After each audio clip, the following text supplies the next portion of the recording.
बात कर लेते हैं बाबा सिद्दीकी हत्याकांड मामले की, जिसका अब मध्य प्रदेश कनेक्शन भी निकलकर सामने आ रहा है। मुंबई पुलिस ने उज्जैन में डेरा डाल लिया है। उज्जैन में किसी संदिग्ध के होने का इनपुट पुलिस को मिला है। तो मुंबई क्राइम ब्रांच ने उज्जैन में डेरा डाला हुआ है। आपको बता दें, इससे पहले भी सिद्धू मूसेवाला हत्याकांड में उज्जैन की नागदा से 2 को मुंबई पुलिस ने उठाया था। तो अब मध्य प्रदेश से भी बाबा सिद्दीकी हत्याकांड के तार जो हैं वो जोड़कर देखे जा सकते हैं। उज्जैन में अब मुंबई पुलिस ने डेरा डाला हुआ है। उज्जैन में इनपुट मिला है कि कोई संदिग्ध उज्जैन में छिपा हुआ हो सकता है। क्राइम ब्रांच अब मुंबई की टीम जो है वो उज्जैन पहुंची हुई है।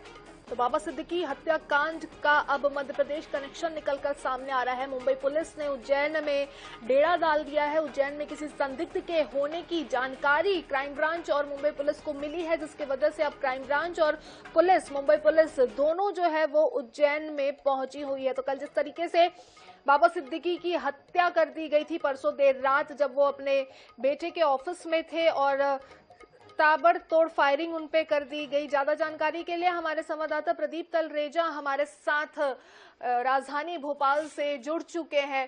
प्रदीप जी, आपसे जान लेते हैं, जिस तरीके से बाबा सिद्दीकी की सरेआम हत्या कर दी गई, उसके बाद विश्नोई गैंग से इसके तार भी जुड़ गए। विश्नोई गैंग ने, ये भी जानकारी निकल के सामने आ रही थी कि विश्नोई गैंग ने इस हत्याकांड की जिम्मेदारी भी ले ली है। मुंबई में देखें तो काफी ज्यादा हलचल हो गई है। सलमान खान के घर के बाहर कड़ी सुरक्षा कर दी गई है। लगातार पुलिस पूछताछ कर रही है। 6 आरोपियों के नाम भी सामने आए। लेकिन अब उसी बीच में मध्य प्रदेश कनेक्शन, ये जानकारी निकलकर सामने आना कि इस संदिग्ध जो है वो मध्य प्रदेश के उज्जैन में कहीं ना कहीं छुपा है।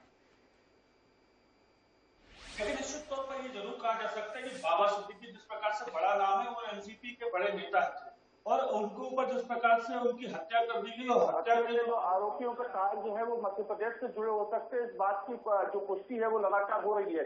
देखिए, उसकी सबसे बड़ी वजह ये है कि जब आज से 2 साल पहले जब सिद्धू मूसेवाला, जो कि पंजाबी सिंगर थे, उनकी हत्या होती है, हत्या के 2 आरोपी जो है वो नागदा से गिरफ्तार होते हैं। तो देखिए, कहीं ना कहीं जरूर माना जा सकता था कि जिस प्रकार से बाबा सिद्दीकी की हत्या हुई है और बाबा के सिद्दीकी की हत्या के पहले एक जो बताया जा रहा है एक आरोपी जो है वो उज्जैन में पहुंचा था और यहीं से कहीं ना कहीं जो है उसने हथियार लिए थे। ये कहीं ना कहीं हमारे सूत्र बता रहे हैं कि उज्जैन से ही जो है कहीं ना कहीं हथियारों का जो जखीरा था वो यहाँ से मुंबई लेके जाया गया था। सिर्फ उज्जैन ही नहीं है, उज्जैन के आसपास की अगर बात करें, जो खंडवा हो, बुरहानपुर हो, ये वो क्षेत्र है जो कहीं ना कहीं महाराष्ट्र की सीमा से लगे हुए क्षेत्र हैं और यहीं से कहीं ना कहीं तमाम जो चीजें हैं वो यहाँ के पास ही है।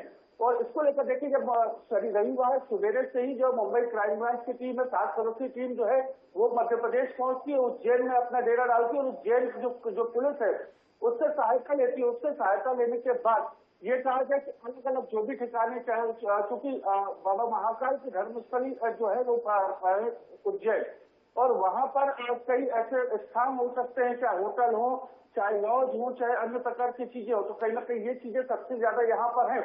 और यही नहीं, सिर्फ उज्जैन की अगर हम बात करें, खंडवा से हो और चाहे बुरहानपुर हो, ये 2 जिले ऐसे हैं जहां पर लगातार क्राइम ब्रांच की टीम जो है वो दबिश दे रही है और तमाम जो पहलुओं पर देखिए कहीं ना कहीं जांच की जा रही है और उनकी जांच के दायरे के ये मायने लगाए जा सकते हैं कि यहाँ से कहीं ना कहीं कोई कनेक्शन हो सकता है। जिस प्रकार की चीजें निकल कर आ रही हैं उसमें यह भी सामने निकल कर आया कि एक आरोपी जो यहाँ से उज्जैन रुका था, उज्जैन से उसने हथियार लिए हैं और यहाँ से बाद रवाना हुआ है। तो ये उम्मीद जताई जा रही है कि वो शायद वापस उज्जैन आए, उज्जैन के आसपास के इलाके में रहेगा। लेकिन देखिए, सबसे बड़ी बात जो सामने निकल कर आ रही है, इसके पहले भी हमने देखा है कि सिमी का गढ़ जो रहा है वो कहीं ना कहीं उज्जैन और उज्जैन के आसपास का क्षेत्र रहा है और यही एक सबसे बड़ी वजह है कि मध्य प्रदेश में लॉरेंस बिश्नोई जो गैंग है उसका कहीं ना कहीं जो बिंदु है वो कहीं ना कहीं आके रुकते हैं। और देखिए, जिस प्रकार से तमाम एक के बाद एक आरोपियों की गिरफ्तारी हो रही है और उसके बाद जो पूछताछ है वो लगातार बढ़ती जा रही है। पूछताछ के बाद देखिए एक के बाद एक नाम जो है वो निकल कर सामने आएंगे और ये जरूर कहा जा सकता है कि जब ये सामने नाम आएंगे तब ये हो सकता है गिरफ्तारी मध्य प्रदेश से हो। जी, तो गिरफ्तारी मध्य प्रदेश से हो, ये सामने भी आ रहा है। नजर बना के रखिएगा, आगे भी आपसे अपडेट देते रहेंगे। फिलहाल बहुत बहुत शुक्रिया।